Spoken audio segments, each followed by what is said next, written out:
Welcome back then folks to, of course, the 8th build of Special Projects Pack number 13, and I actually was pleasantly surprised to see that a few of you were kind of looking forward to this one, the Tesla Model 3, which is already a genuinely good car. I mean, EVs and their use in the game notwithstanding, it's a properly quick machine, and I would argue it might be the most useful electric car. Because with the point level being as it is and its performance, you can actually use this one in events where the battery life, for example, doesn't matter. So it ends up being a pretty decent car, in fact a very good one on some occasions, in career mode. This one is of course a fictional build. For obvious reasons, talking about the battery life, it doesn't necessarily make too much sense to have an electric N24 car. A hybrid, sure, but full electric is a bit of a challenge. This is an alternate history, an alternate reality if you will, wherein what if you could have an N24 car, or as I've called it here, an N24E category car, which I imagine as being kind of a Garage 56 sort of thing, at the Nurburgring instead of Le Mans. What if you could develop some kind of way where they could completely slot in and out the entire battery pack on the floor? So you pit in, they jack up the car as you would for your tyres, release the entire battery pack and roll it out from underneath, roll in a new fully charged pack, slam it up in there, lock it in, and go. It's theoretically possible. The problem is obviously the size, the weight of the batteries, etc. But that is something which you could potentially do for an endurance event. As far as I know, nobody's really doing that, but I could be mistaken. So let me know in the comments if that kind of thing is already happening. So what that does allow us is creative license. You can pretty much give it whatever spec you want because it's not real. So as far as the visuals, of course, you don't have to go for the player's design that I have. But personally, I love what they've done. I think it's a great looking livery. As far as the parts, you want your stage 1 weight. Of course, I'll just jump into the ultimate section. Yeah, to double check and confirm, it does have stage 5. So just go for the stage 5. You don't need to worry about number 1, because of course that takes care of everything then. You got your sports hards anyway, so you don't need to buy those. For the club sports section, obviously there's not too much you can do to an electric car. We've got stage 2 weight as part of the stage 5, power restrictor and ballast, of course. For the semi-racing stuff, you want your fully customised ECU. You can't even upgrade the diff, which is unfortunate. Obvious, but unfortunate. And then as far as stage 3, that is of course thrown in as well with the stage 5, so you don't need to worry about that. Then for the body rigidity, I've opted to leave it.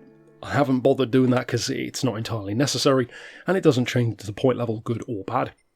As far as the racing stuff, as I burp my chest out, we've gone the racing pad route for the brakes, the carbon ceramics in a second, as you'll see, so you don't necessarily need to go for the slotted or the drilled, but you can if you want to save a little bit of money, I guess. We've got the fully customised suspension. Of course, again, the stage 4 weight is automatic when you buy the stage 5, and I've gone for racing hards. That, of course, will depend on what you want to use it for. If you want it to be stupidly OP, just go for racing softs and make it as ridiculous as it can be. Or if you want to use it for endurance events, I guess not really, but you could go for intermediates, I guess. But racing hard, of course, is the standard thing that I always fit on a race car themed build. We've got the steering angle adapter, which I definitely would recommend. It's a handy thing to have when you can't tune the diff, especially. I've slapped in the hydraulic handbrake because why not? You don't necessarily need it again, but sure, why not?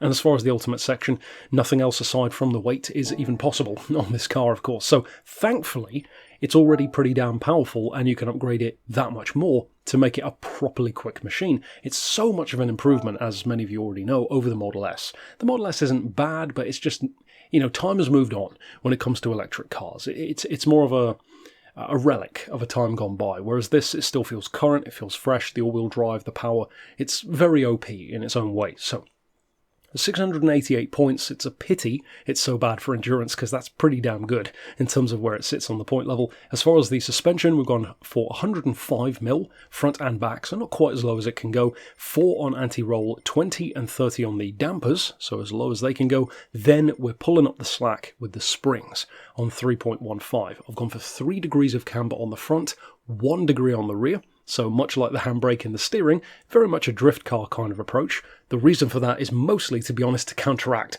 the lack of diff tuning, because with all-wheel drive or four-wheel drive, the understeer can be chronic. Thankfully, it's pretty good on this car. And as far as the tow, again, to help out with that, we've got 0.10 in on the front and 0.01 out on the rear.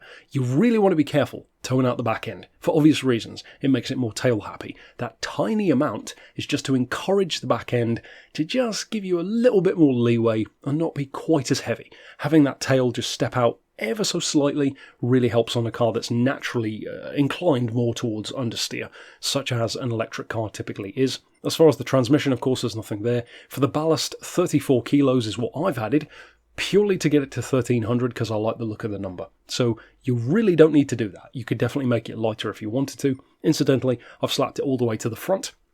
Gives it a pretty nice LMP style 49-51 split as well. The ECU is untouched, restrictor is untouched. I've gone for the highest possible downforce, more so a grip build, and obviously on an electric car, doesn't really make too much of a difference, if any, to the top speed anyway. It's up around, what is it, like 155, 156, something like that on this car. And then for the rest, not exactly a lot to do. So if you do have a Tesla lying around, it's worth trying something like this, because it's potentially a pretty damn good weapon for that point level in career mode, like I said. But of course, all that remains is to jump out to the track. Naturally, we have to go to the Nordschleife to show you what it can do in practice. This really is where things come to fruition. Is this just all show and no go, or is it actually as quick as you would hope a Tesla N24 fictional race car could be? In other words, does this actually achieve what I kind of wanted my N24 version of the Model S to be like? Well, spoiler alert, yeah, it does. This thing is properly quick, and even though this comparison isn't necessarily like the be-all and end-all in terms of what I'm comparing it to, last month I did, of course, an N24 build for the Lexus LC500, which itself is a replica of a real car. That is 12 seconds slower than this, which is a colossal difference, and the point level is actually pretty close on the two cars. If I recall correctly, the Lexus I think is 688 points, or like 672, or some kind of comparison between the two. I think it's maybe 672 on the Lexus, so a little bit less for sure, but not much, you know, that kind of like 10 to 20 point difference. To be 12 seconds faster in this car, it shows just how much potential it has. So if you've got a Model 3 lying around and you want to try something different, of course you don't even have to go for this livery, you could go for a different team if you wanted to. That's the beauty of it being fictional. So if you do use it, I hope you enjoy it. And of course there's only a couple of builds left in pack number 13 already, so check out the ones which I've already done this week, and of course stick around for the remaining two. But until next time, we'll see you then, and for now, thanks for watching.